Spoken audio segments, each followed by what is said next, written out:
Analysts are rethinking organizations in response to three forces reshaping business: technology, geoeconomics, and shifting talent dynamics. The moment calls for more than familiar contingency planning. It demands a deeper rethink of how to build resilience. Artificial intelligence products are being announced faster than companies can understand how to fully make the best use of them. Just last week, three prominent artificial intelligence developers released new models, each promising greater capability and affordability. OpenAI said its latest offering, GPT 5.6, can complete more work while using significantly fewer tokens, making it more cost efficient. Grok 4.5 from Elon Musk's SpaceX AI also claims to be twice as token efficient as comparative models, while Meta Platform says the pricing for its Muse Spark 1.1 model is highly attractive. Costs are now receiving closer attention as business customers question value for money and scrutinize AI spending. Also, in recent months, some companies have imposed tighter usage limits, particularly because developers such as Anthropic PBC have shifted from lower cost flat subscriptions to usage based pricing. Boston Consulting Group warns that an initial AI honeymoon period may be ending.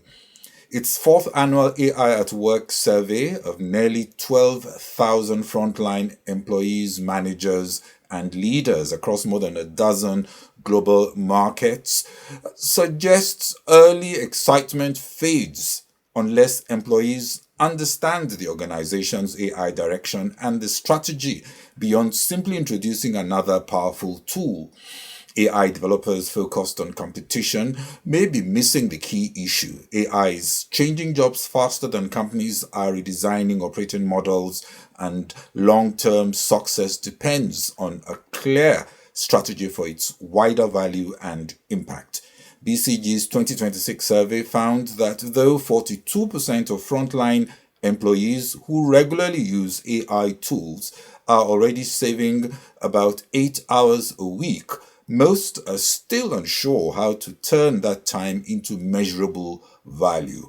BCG says CEOs must lead AI transformation with a broader, more structured approach, clarify the organization's AI direction, engage employees, define desired business outcomes, and measure value, not just activity usage or adoption. To realize the full benefits, companies need to redesign core processes end to end, rethink roles, and provide further training. Understanding AI's potential is not the same as having strategic clarity. Organizations need clear plans to maximize returns from their investment, even when using basic AI tools. AI will not simply fit into organizations and deliver results without the leadership, redesign, and effort required to make it work. As the AI honeymoon ends and frustration grows, I expect greater focus on deeper technical or technological partnerships that help companies maximize value from existing tools rather than racing to launch ever more advanced products. This episode also revisits a previous discussion on how CEOs can become more technology driven, how they can adapt to rapid change and move beyond blunt cost cutting to create value despite short term investor pressure. Hello and welcome to Global Business Insights, where we offer perspectives to help you navigate today's increasingly complex business landscape. The average CEO is younger. Tenure has fallen from 9 years in 2021 to 7 years in 2025. For tech-driven CEOs, it is now about 6 years and could drop below 5 within the next decade. Already, around 40% of CEOs are likely to leave within 5 years, and the tenure also varies by industry. Finance And banking, for example, CEOs may remain in post for up to 11 years, where perhaps stability is much more valued, while leaders in newer technology sectors tend to have much shorter tenures. Overall, the trend is clear. CEO tenures are getting shorter in this new era of AI driven transformation. The CEO role is also becoming even more complex. Leaders are expected to drive artificial intelligence reinvention, manage a growing number of powerful and unpredictable stakeholders, and still deliver solid quarterly results, all while operating within governance models designed for a 1990s corporation. It should not be surprising to see around 15% of CEOs forced out, citing inability to adapt to AI led transformation strategies that demand a reinvention mindset. The question now is, can you rewrite the rules before the rules rewrite you? It is therefore also no surprise that over the past 18 months, we've seen a record wave of CEO departures at companies such as BP, Nestle, Boeing, Starbucks, Peloton, Amazon Web Services, HSBC, and many others, often in circumstances that appear far from voluntary. Markets now appear to be rewarding reinvention and quarterly performance at the same time, rather than stability alone, and boards are being forced to respond. Layoffs are also rising as business models come under pressure, and CEOs are not exempt from the growing demand for change.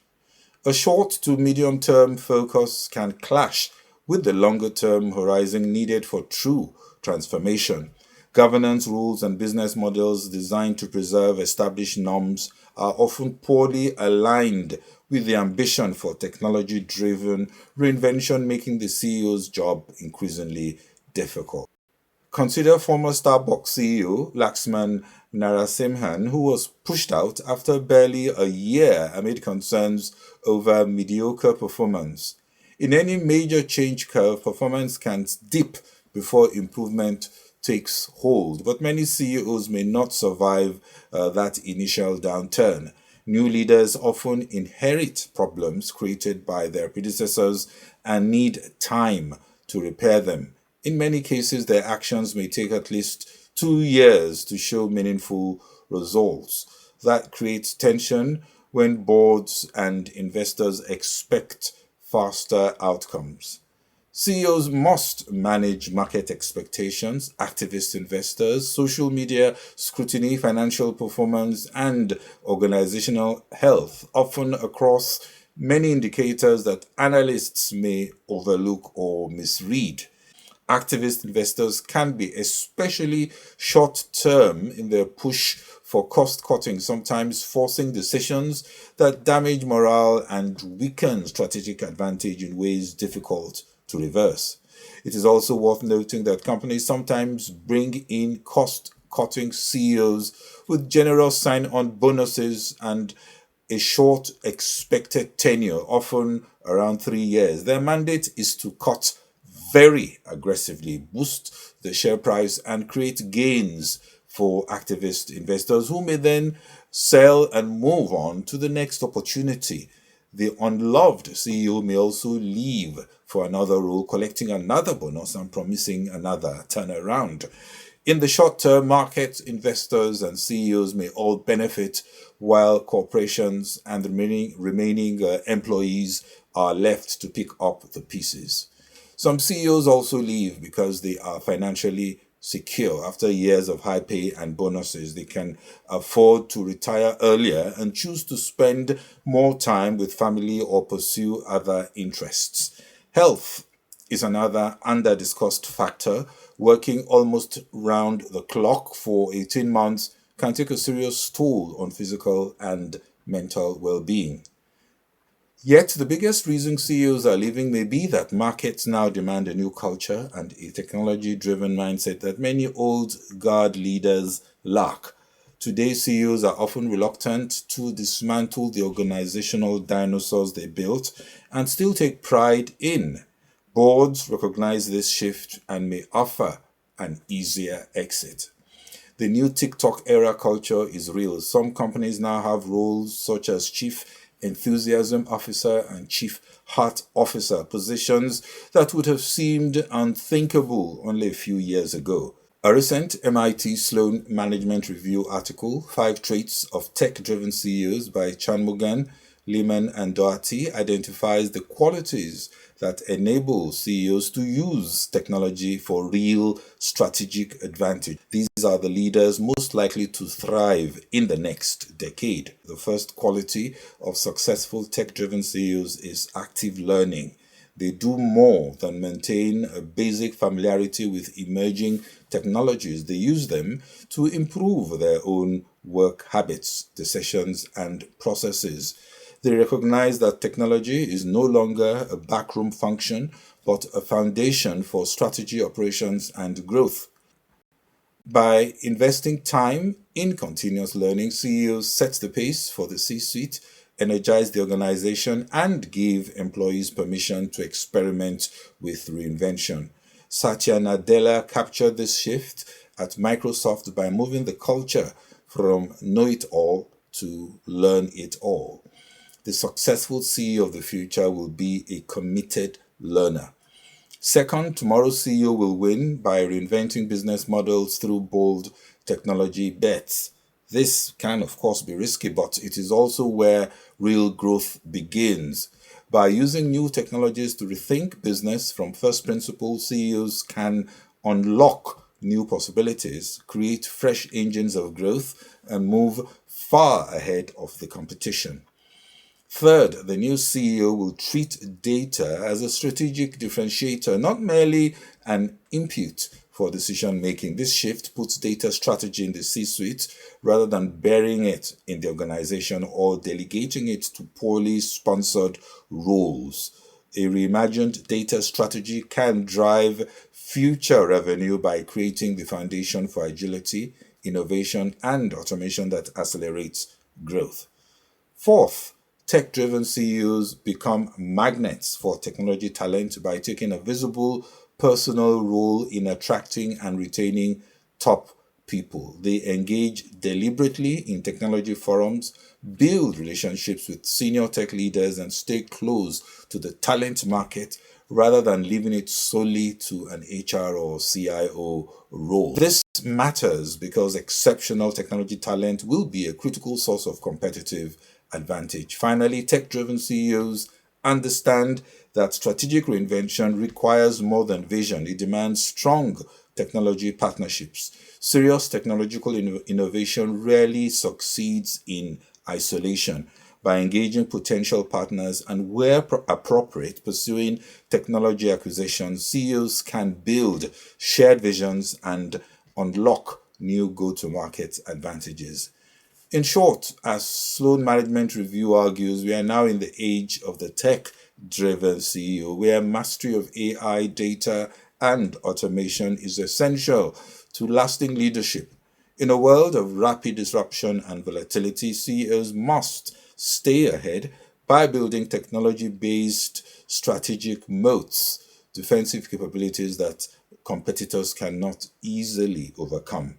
Traditional advantages such as scale and balance sheet strength may matter less in an environment that rewards agility, speed, adaptive architecture, and continuous learning.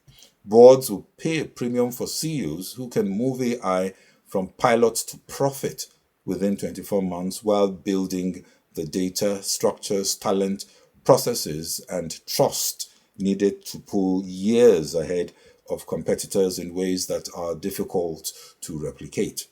Cost-cutting CEOs still have an important role and will continue to earn market rewards, but leaders with a reinvention mindset look further ahead and may prove far more valuable in the decade to come. Well, that's it on this special episode of Global Business Insights. We are now on Spotify, Apple, YouTube podcasts, and most popular platforms where you get your podcasts from. Remember to select the notification button if you subscribe on YouTube. Thanks for watching. Bye-bye.